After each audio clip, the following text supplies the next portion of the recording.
What's up, everyone, and welcome to another episode of the Digital and Social Media Sports Podcast. I'm your host, Neil Horowitz. You can find me on Twitter, NJH287, also on LinkedIn, where I post more content, the website, dsmsports.net, where you can find everything about the podcast, as well as the full archive of episodes. And of course, the podcast is available on YouTube, Spotify, Apple, whichever podcast platform is your favorite.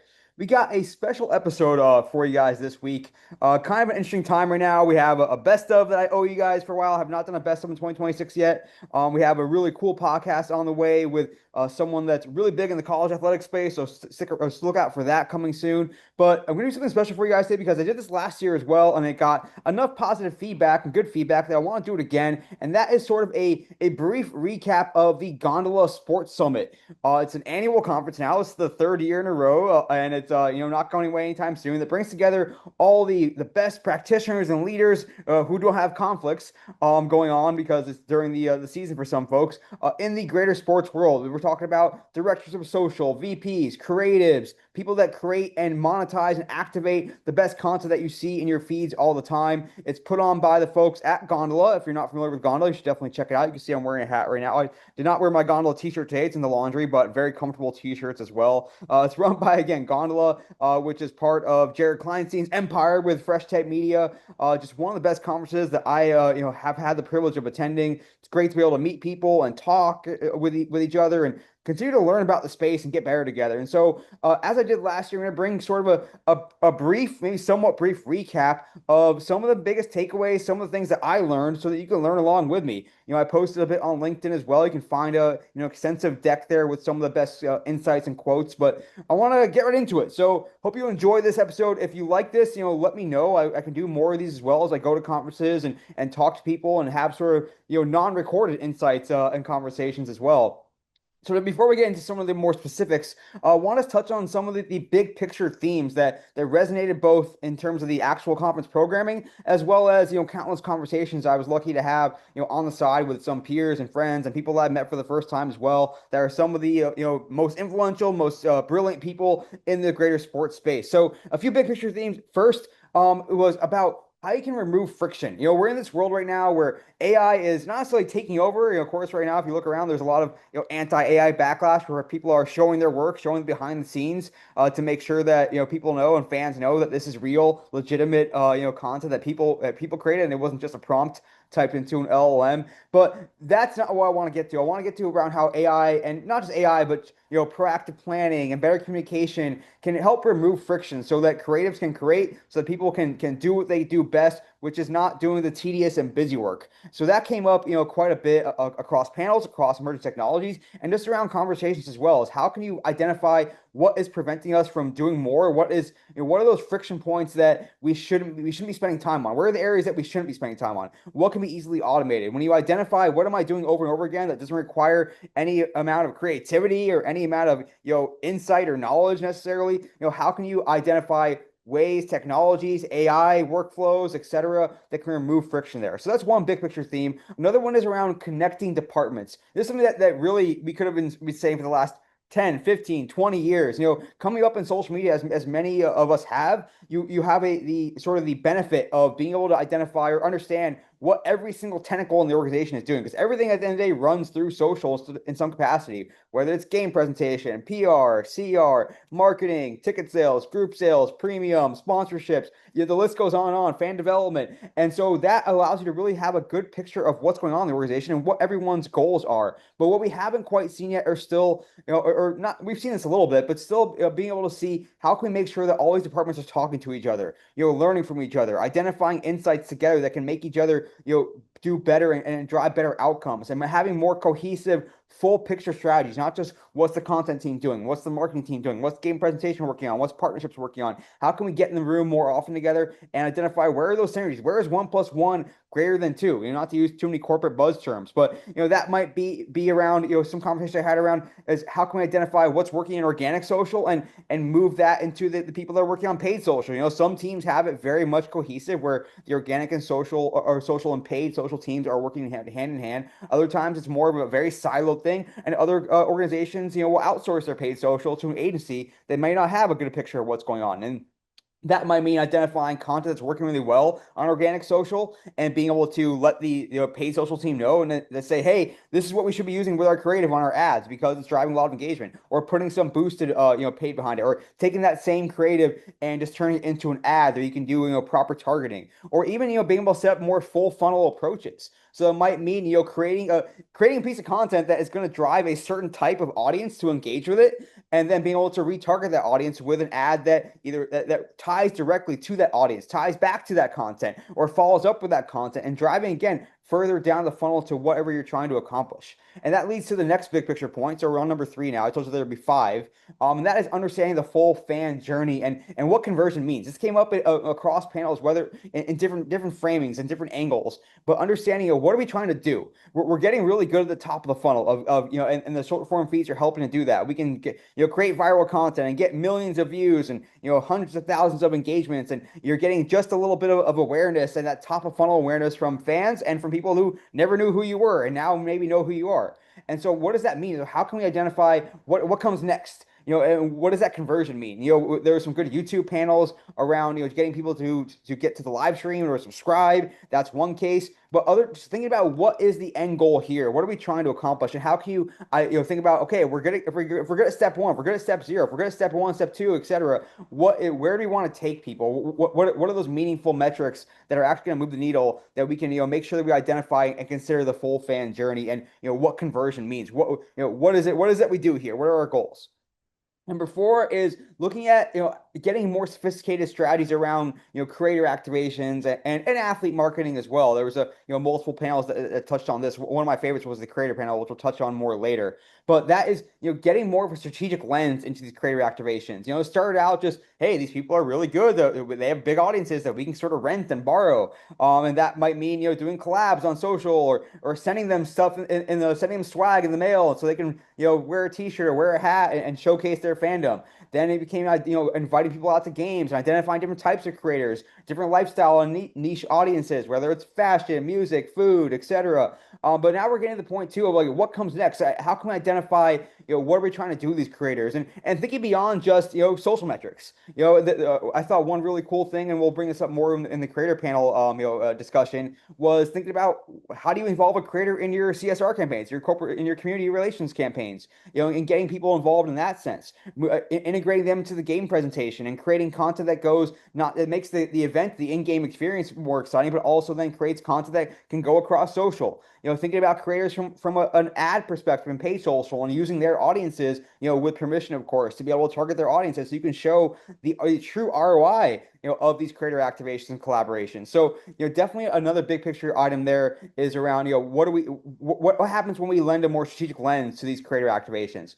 And going beyond just sort of checking the box and some of the early things that we did early on with them. So those earliest initiatives. Lastly is around maximizing tent poles. And the first panel I'm going to talk about, which kicked off the conference, was about tent poles. But so much in sports we think about tent poles. When I'm creating reports for a lot of our clients at Greenfly, we are thinking about how do they maximize tent pole events. What are the metrics that are important to those? And also, are they growing year over year? Are they getting more sophisticated year over year? And there was an also panel around talking about the schedule release content with the Chargers.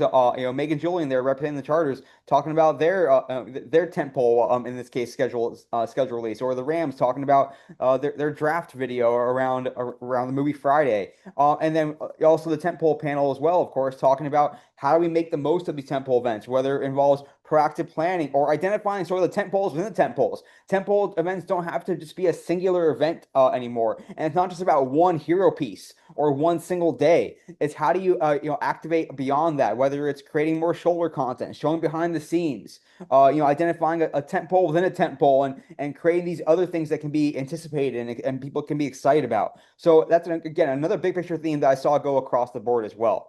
So that's kind of the big picture aspect. Now, stick around me, and I'll try to be brief as we go through sort of each individual session and area I want to touch on. So here we go.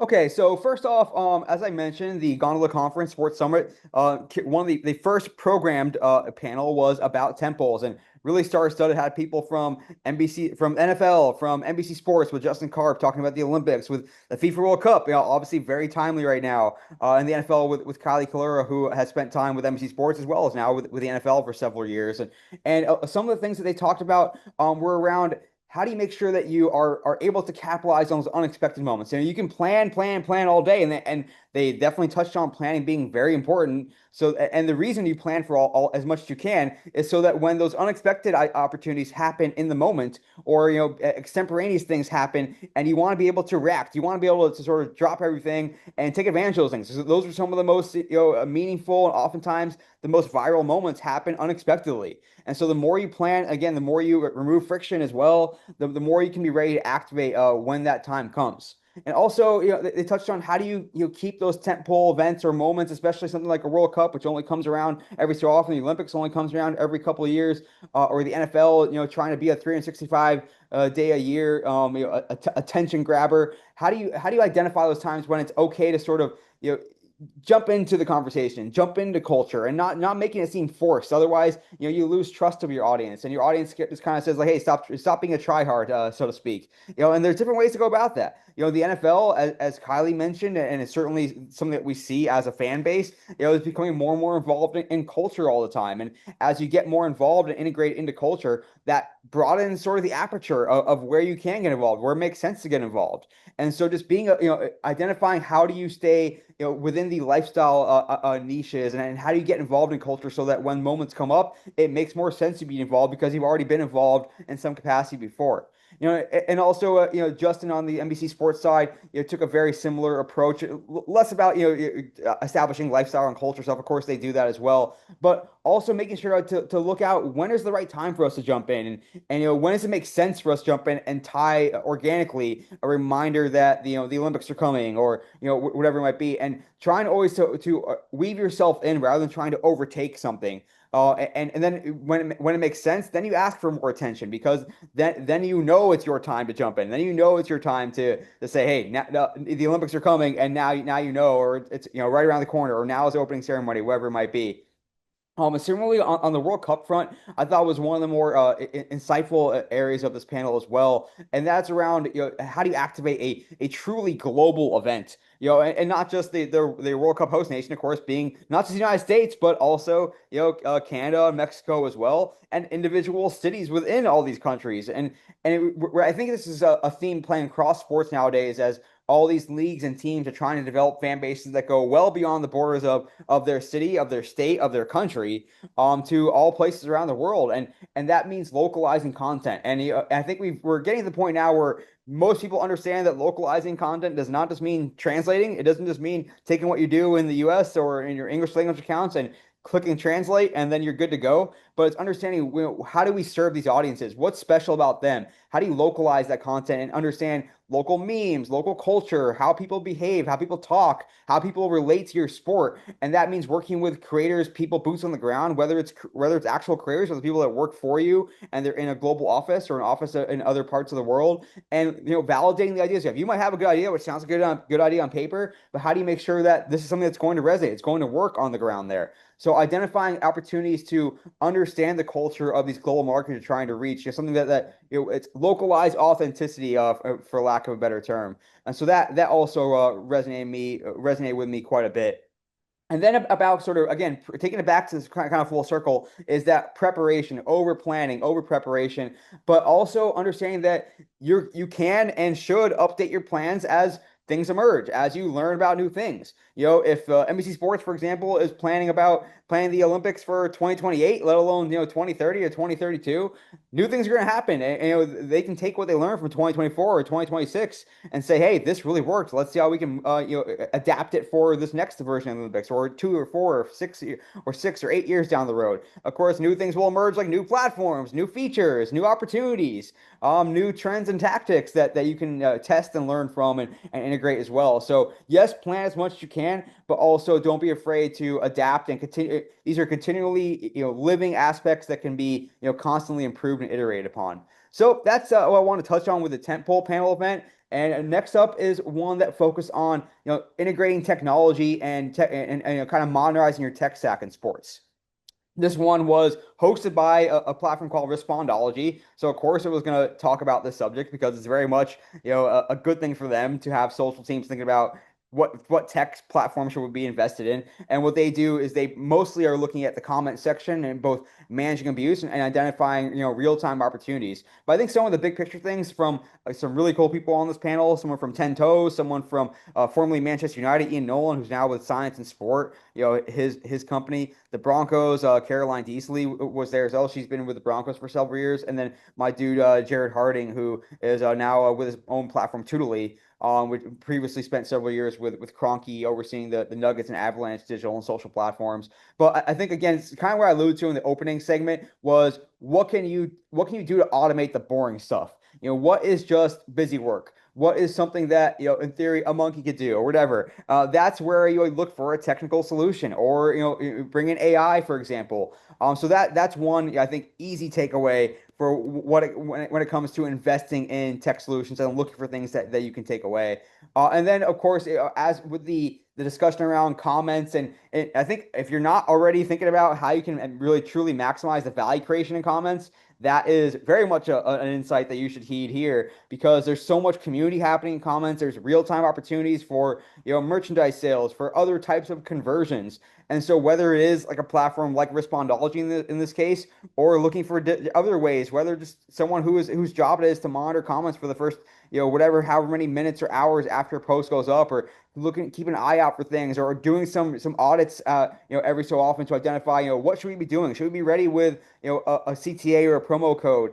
Is there a lot of abuse happening? What can we do to clean that up? Is that preventing us from truly, maximizing the value of our platforms? Whether is there inappropriate comments on a piece of sponsor content, regularly that's really going to harm the relationship with the partner, or are there comments that are going to turn off a prospective partner when they review what you're doing? The same goes for athlete posts as well. How can you make sure that you are creating a safe environment for athletes also? And ultimately, it's how can you make sure that for the people who are in charge of creating and doing and leading, how can you make sure there's fewer things that are outside of typical scope that are ending up on their desk, whether it is things about abuse or things about, it's too much spam or missing opportunities as well. And so, really understanding what's all the value you can get out of these more tangential things like comments. That might mean monitoring fan sentiment. It might mean identifying value creation opportunities.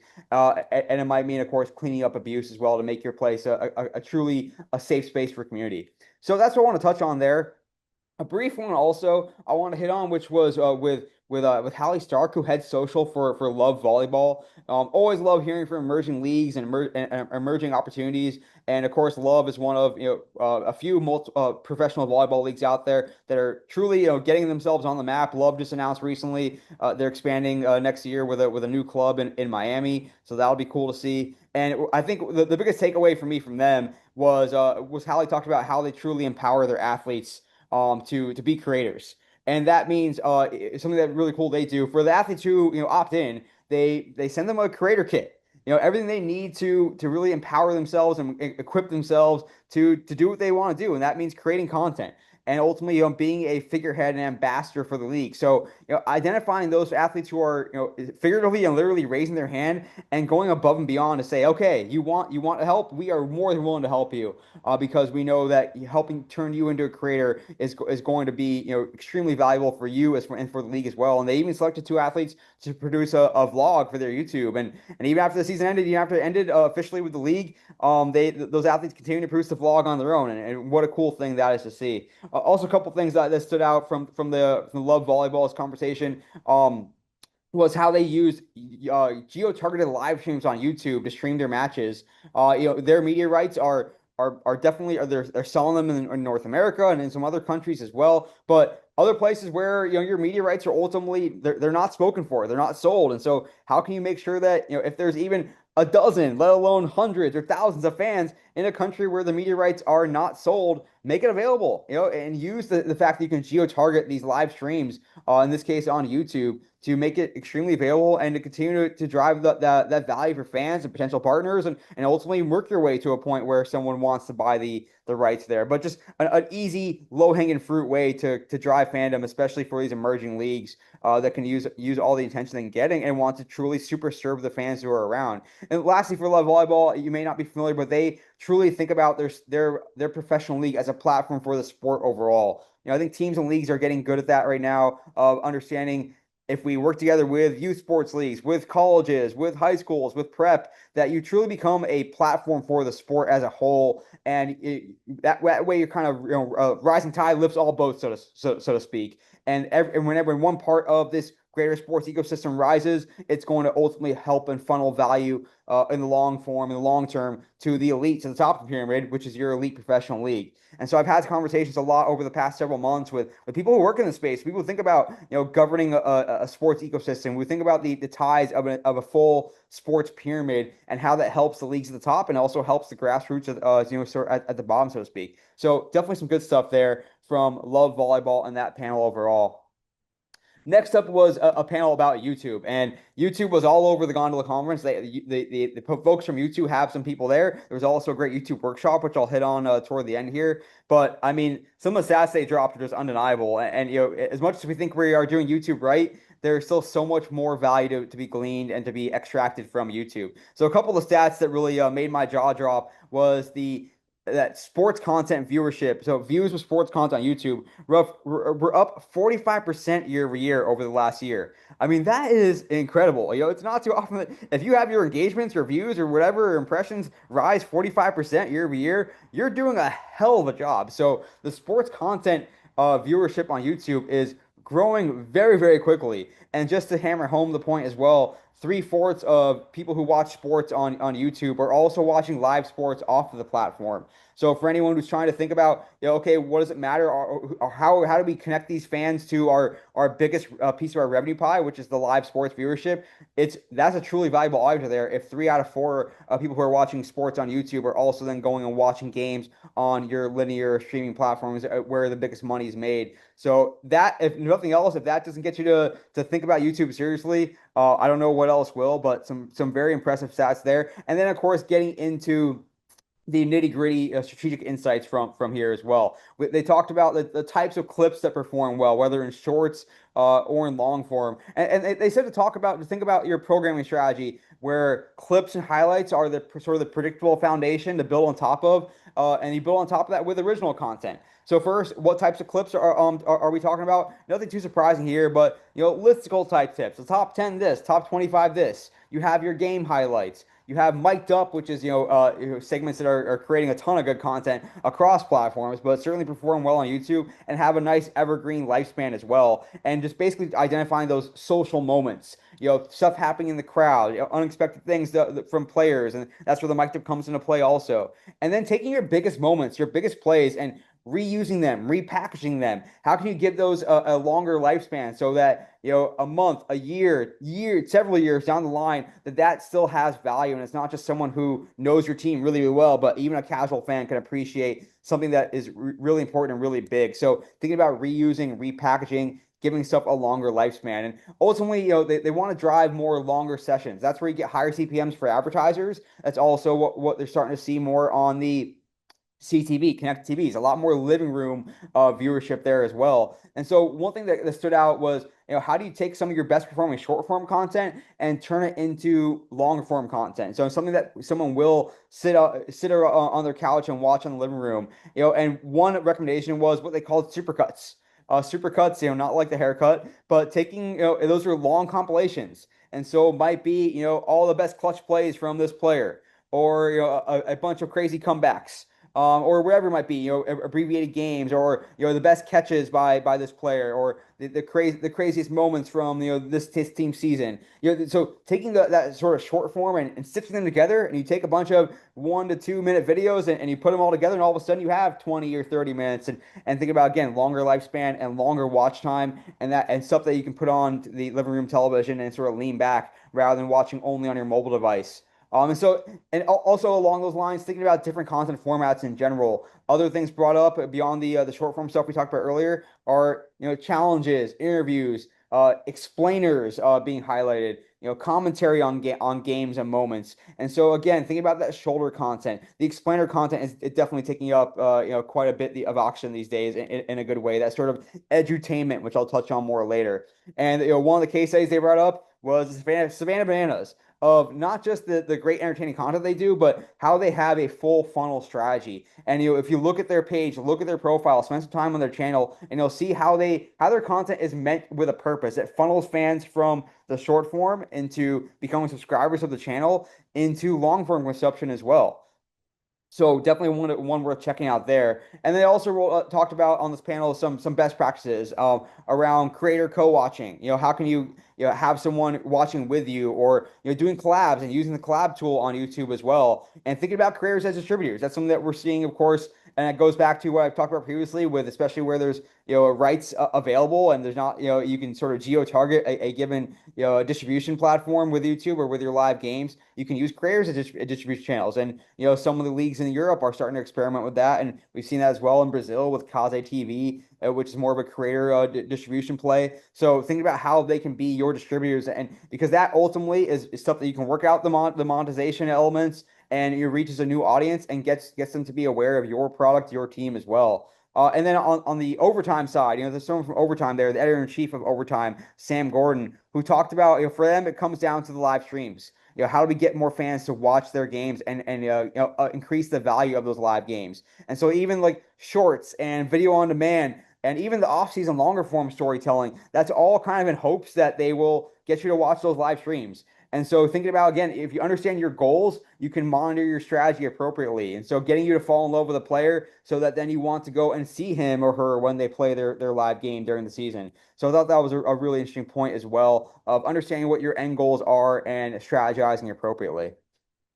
All right, next up was one of my favorite sessions of the entire conference, was one with and about creators. They had a couple of creators, on there, as well as some folks from the agency and team world who were talking about how they work with creators, and just really cool to hear firsthand about the creator experiences, what they see that hits well, what their restrictions are that they wish were easier, and ultimately how do you get more out of your creator collaborations and creator interactions. And so, one thing they talked about, of course, not too surprising, the tunnel fits were something that people as fans can't get enough of it. It's a great way to work with creators. So is there a way that you can maximize those tunnel fit footages or activations, whether it's getting them more access to footage or getting them more high res photos they can use, or high res videos they can use to sort of react and talk about the latest WNBA players, walking down the tunnel, or NBA players, or NFL, whatever it might be. So easy stuff there also. And certainly another big theme was stuff beyond the game that creators can have some fun with and play around with.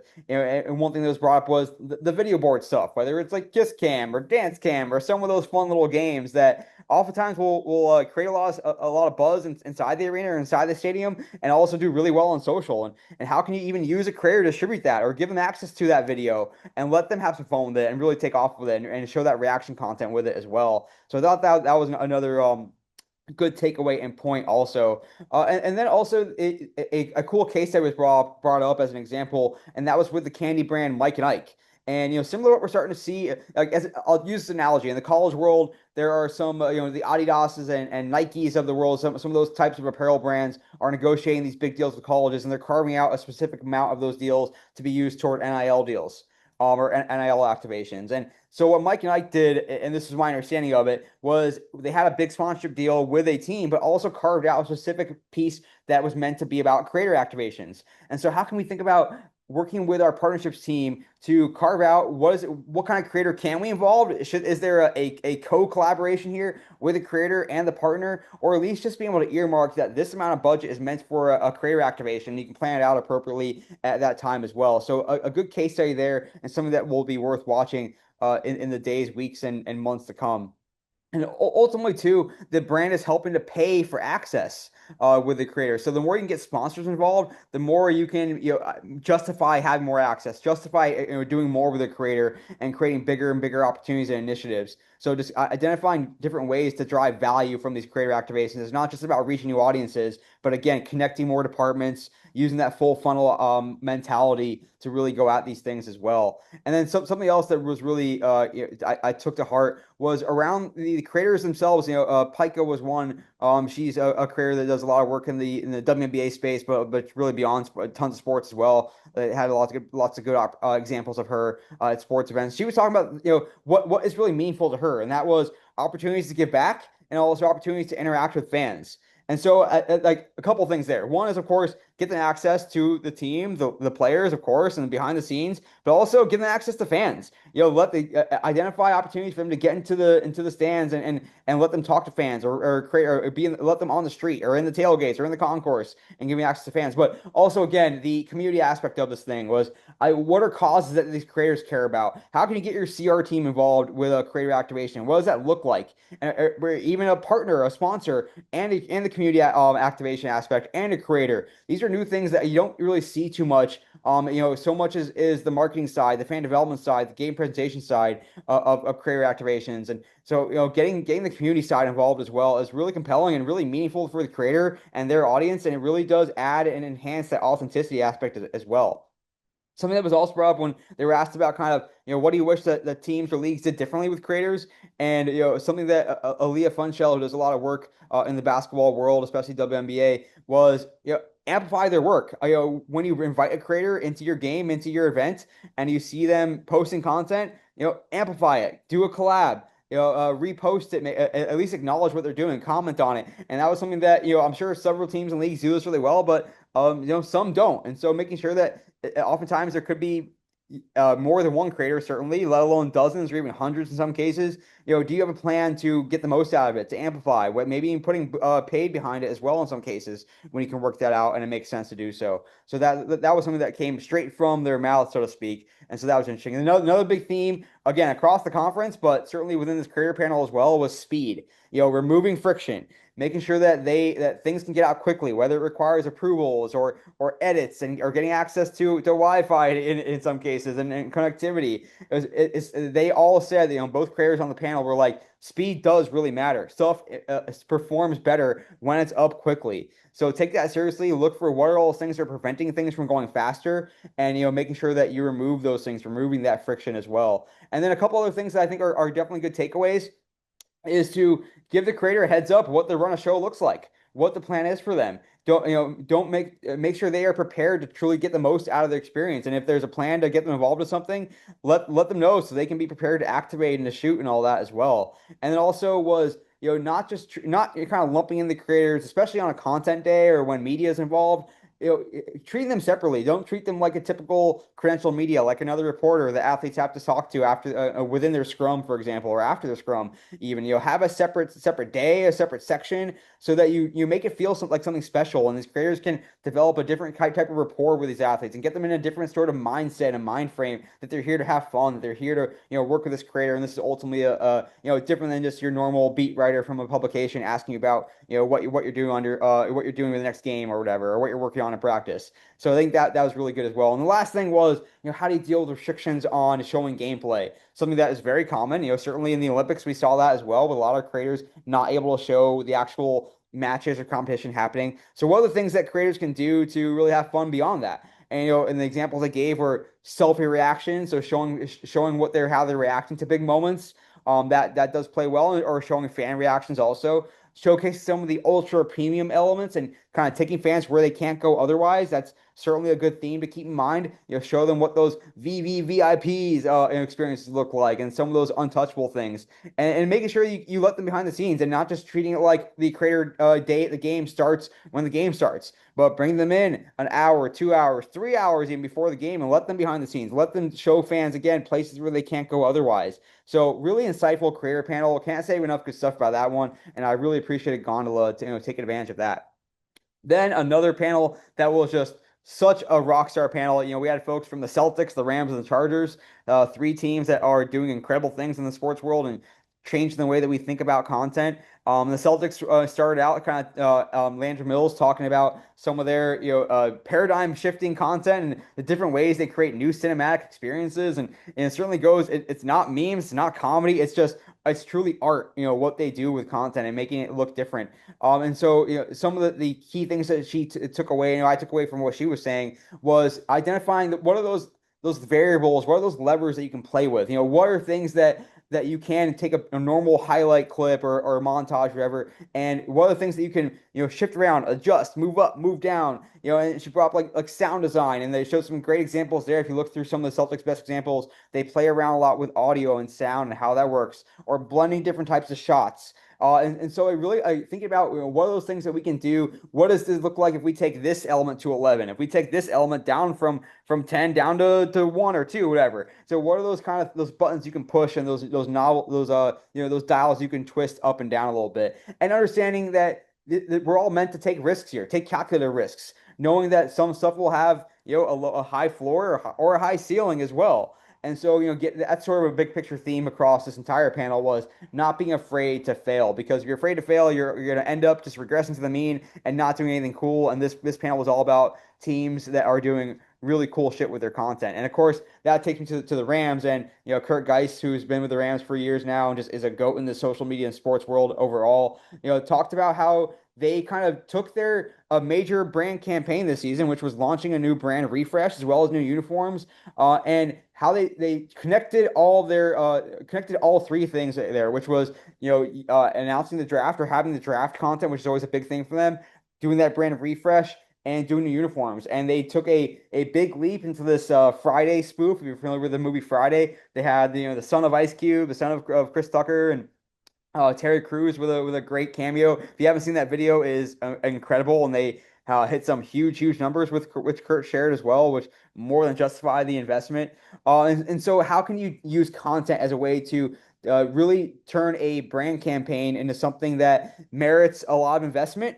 And then it allows you to have sort of go beyond what outside the box, and usher in all those resources as well. So truly, again, that speaks to one of the big picture themes, which is connecting all those departments, and bringing social in from the start and making sure social is talking to the rest of the team and content is involved, and you can really truly hit a home run, which the Rams certainly did. And then they finished off with Megan Julian from the Chargers, talking about their schedule release. And Megan is oversees an incredible team there, along with Jason Levine, and just they kick ass with their schedule release every year. And she talked about this year's, which was all done in Halo, and Halo actually approached them. And she said, like, quote unquote, saved us a bit, and all the pressure it is to brainstorm new ideas and constantly meet the expectations that everyone has, just sky high expectations for them every single year. But I thought some of the things that she said around what are those elements of an effective schedule release video in this case, and so just sort of a ingredients to keep in mind. Is it rewatchable? Is there a reason to watch this more than once? The Chargers, you can say wholeheartedly yes, every single one of their schedule releases, you want to watch that over and over and over again. And then and why? Because you want to be able to see those Easter eggs. And so how do you create a piece of content or an idea that is conducive to Easter eggs? Some content that we saw in the schedule release is awesome.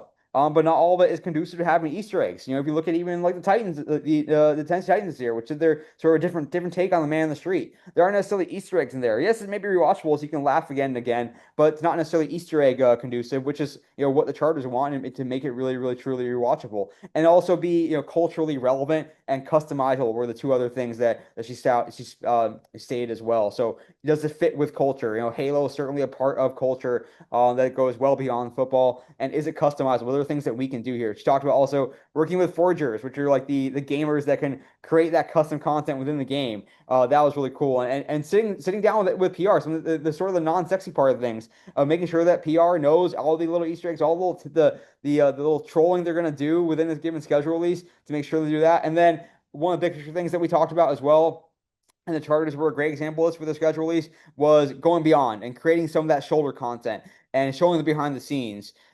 Showing the Halo guy, the voice behind Halo, recording stuff for the actual schedule release content. Showing the forgers creating some of that custom content internally. So just really cool there that it's not just about a singular video, but everything you can do around it. And my buddy Alex Koplo in the SpawnCon Sports newsletter this past week talked about how some of the behind the scenes content outperformed the main hero content itself. So big picture theme again, going beyond just a singular piece of content. There's so much more you can do there, especially now where Everyone wants to be able to show your work a little bit.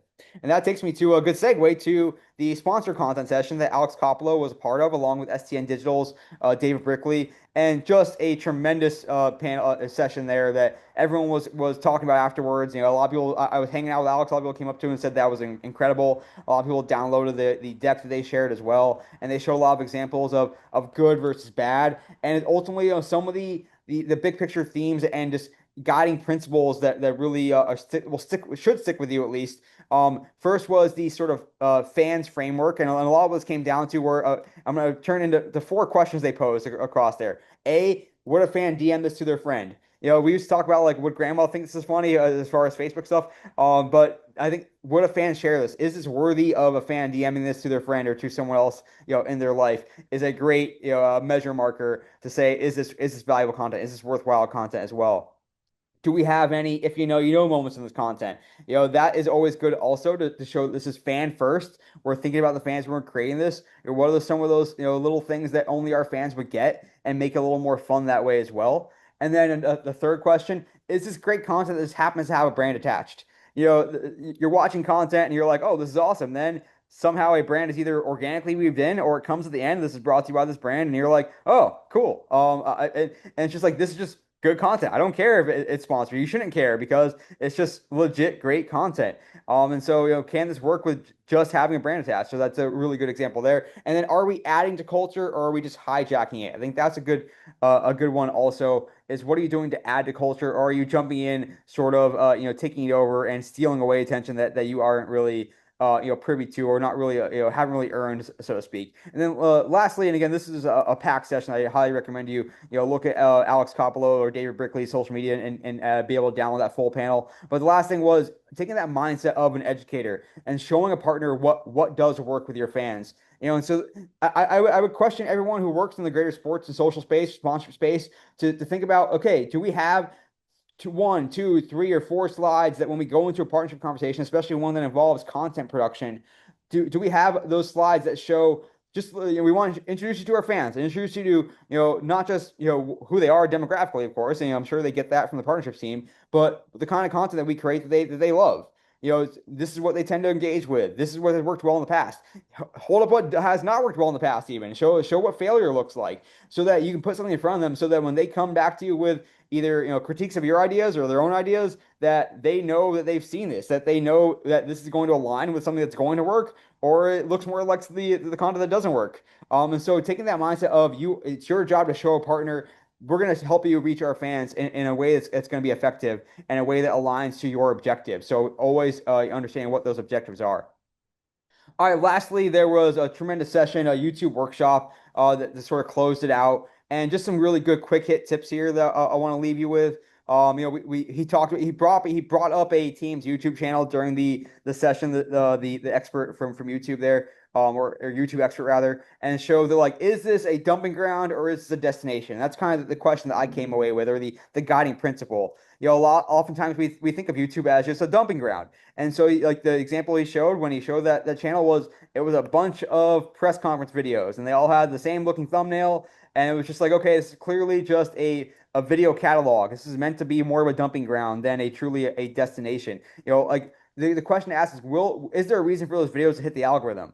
It's not to say that those videos, whether it's game recaps or press conference videos, are worthless. That's actually really valuable for your diehard fans. And he even brought up the example that Liverpool Football Club puts a lot of stuff behind their membership paywall or their membership wall. So because that's their biggest fans, or who are going to sign up to be subscribers or members rather, and that's the kind of content they want. So, but more if you're trying to reach a new audience and trying to really cut through, like, the other guiding principle was most of your views can, will, and should come from people browsing, not searching. And most people are on YouTube looking for something to watch. And so how can you make sure that you end up in that browsing section and earn those views and earn those new fans to hit up your content? And so that's kind of the mantra to think about when you're creating YouTube content is, will this hit the algorithm effectively? And also thinking about the lifespan of your content as well. We think about a lot of time-sensitive content that might be worthwhile for 24 to 48 hours, but the best videos on YouTube can have a really long lifespan and a really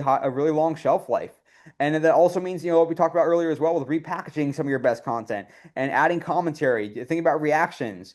And so that's a really good takeaway as well. And then when it comes to collaborating with creators, I thought this was a really strong point. And that is around, what does it mean to collaborate with a creator? It's good to do but to do it sparingly, not to start to rely on it as a crutch, because ultimately you are renting their audience, you're borrowing the creator's audience, and it can be an addictive drug because you get big numbers and you get big attention, but you get in that hamster wheel, and all of a sudden, if you want to keep on hitting those numbers, you have to continue to work with the creators or work with the same creator over and over again, and it's not a sustainable strategy. You want to build your own brand so your YouTube channel can stand on its own. And some of the formats that he talked about, that I think are worth taking note of, thinking about as well. Mini docs was one, and sort of like a complex thing explained. So that's sort of education plus entertainment. That edutainment is what he called it. So what's a mini documentary that can be produced? And again, that longer lifespan, and also is a more quote unquote like mature audience that is more attractive for CPMs and for CTV viewing as well. So don't think about don't create content that others can't create. You don't want to compete on commodity. So if your content is basically just a commodity that anyone can produce, it's not going to drive the kind of thing that you want. And so that's really important also. And how can you also take that sort of mindset of getting fans to stay till the end? Something that was like just smart packaging. And so it might be like one example that he gave was these Alabama plays get increasingly clutch as they go on. And so that's something that fans might, sure, some of them might just scroll to the end and see the most clutch plays. But if you're watching the whole thing, you have a reason to stick around to the end. That drives your retention rate up and drives, longer watch time, longer view time as well. And then, of course, we have to have a conversation around thumbnails and titles. Thinking about the curiosity gap. What is something that when you see it, you're like, oh, I have to know about this, or I have to learn this, or it just takes you, it's irresistible, so to speak. And promising a value prop. If you're going to make a promise, make sure that you deliver on that promise, and you deliver a value prop as well.